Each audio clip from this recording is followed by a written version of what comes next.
Lo de abril del subsiguiente año es una fecha evidentemente razonable en donde se podrían cumplir con todas las exigencias que la ley señala, incluyendo las elecciones primarias. Con Fernando Tuesta Soldevilla. Fernando, muy buenos días. ¿Qué tal, Nicolás? Buenos días.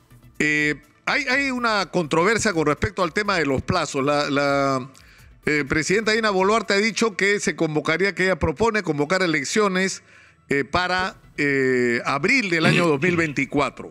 Y que esto es así porque sería necesario un proceso de reformas previo. Ahora, la dificultad es que este proceso estaría en manos de un Congreso profundamente desacreditado. Sin embargo, hay en la agenda pendiente del Congreso una ley de reforma constitucional que lo que plantea son elecciones el 2023, es decir, el próximo año.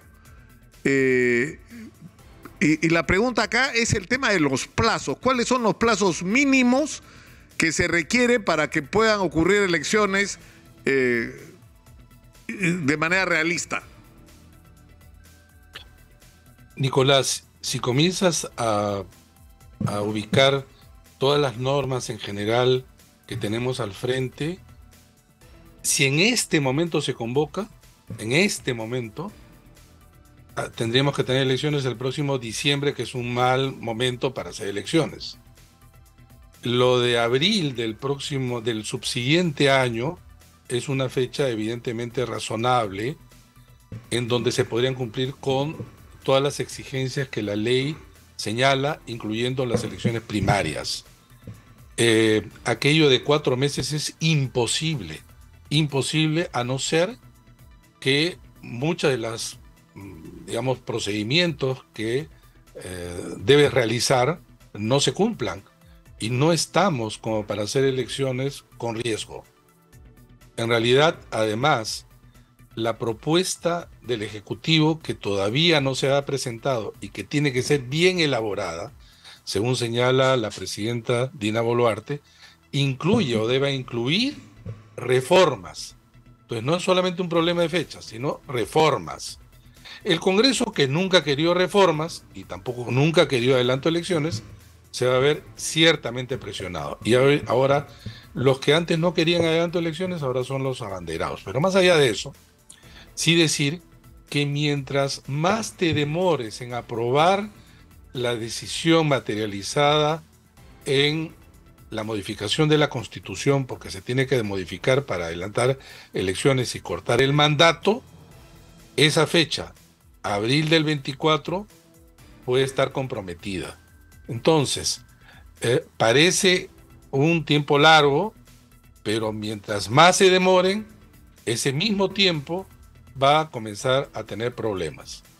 Ya, pero pongamos, porque estamos ante diversos escenarios, ¿no es cierto?, posibles. Si la situación política se agudiza, ojalá que no sea así.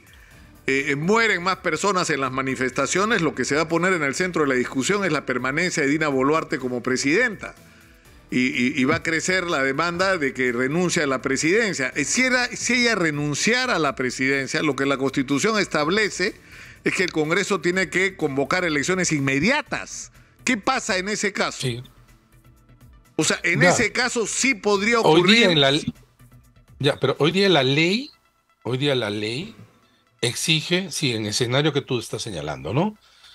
Y está bien que entre convocatoria y realización no debe haber menos de 270 días, que son 9 meses. Comienza a contar y estamos hablando de septiembre, digamos, como primera vuelta. Si eso sucediera hoy, porque claro, ante la renuncia de la presidenta, asume por sucesión el presidente del Congreso, ¿no? Y entonces, claro, allí tendría que convocar elecciones. Sin embargo, tú recordarás que este escenario, ya en el gobierno de Pedro Castillo se hablaba de este posible escenario. Algunos abogados, así llamados constitucionalistas, que siempre están trabajando para el Congreso, le estaban dando vuelta para decir que ese convocatoria era solo para la presidencia, más no para el Parlamento. Tú recordarás también esa parte.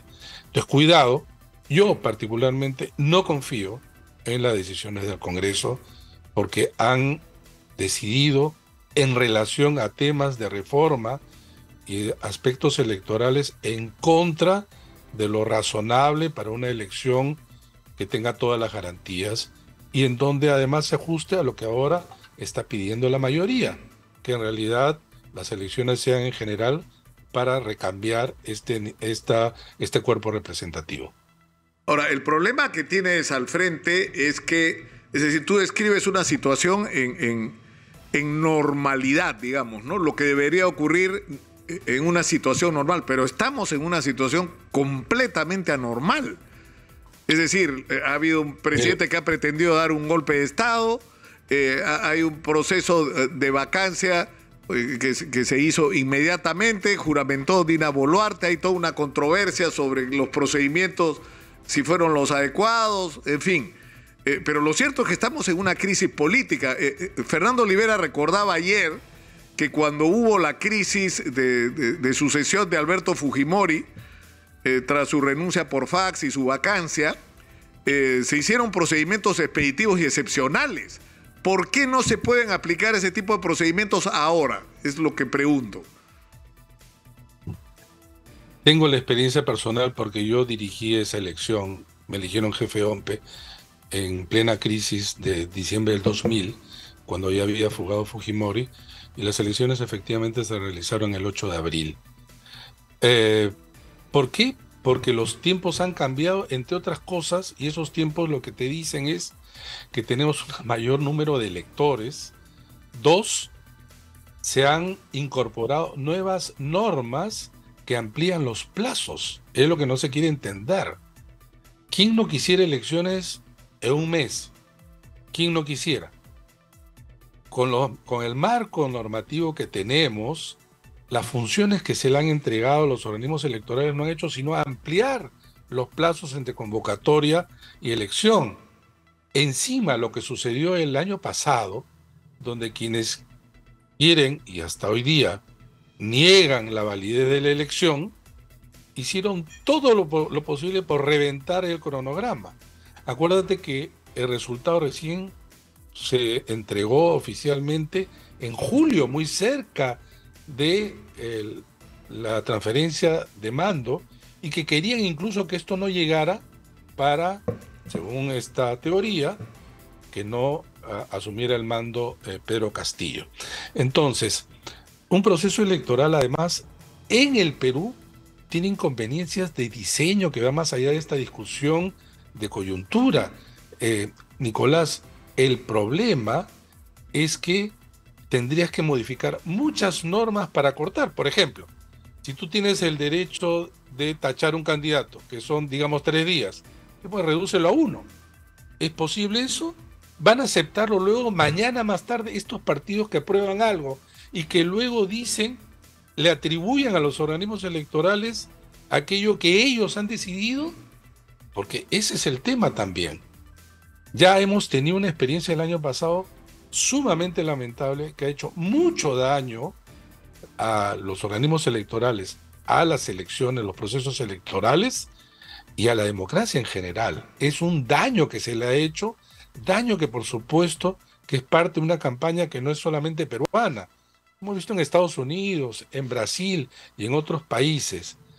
Hay la siguiente idea que podrá ocurrir. Si no gano, es porque hay fraude.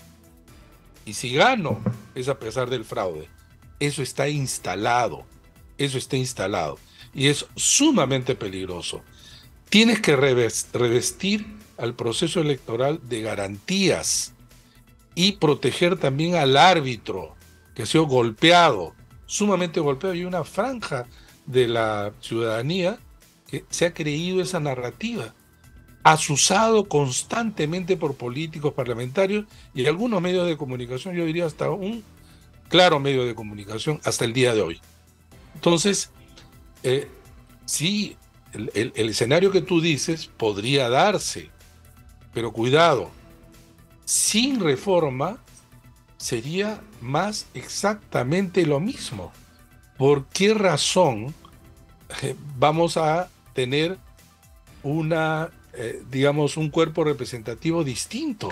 O sea, si Si pudiera, de eso nos estamos claro, si lamentando a lo largo entonces, del tiempo. para ti, Cada vez en peor. términos prácticos, ¿no queda más que aceptar la propuesta de Dina Boluarte?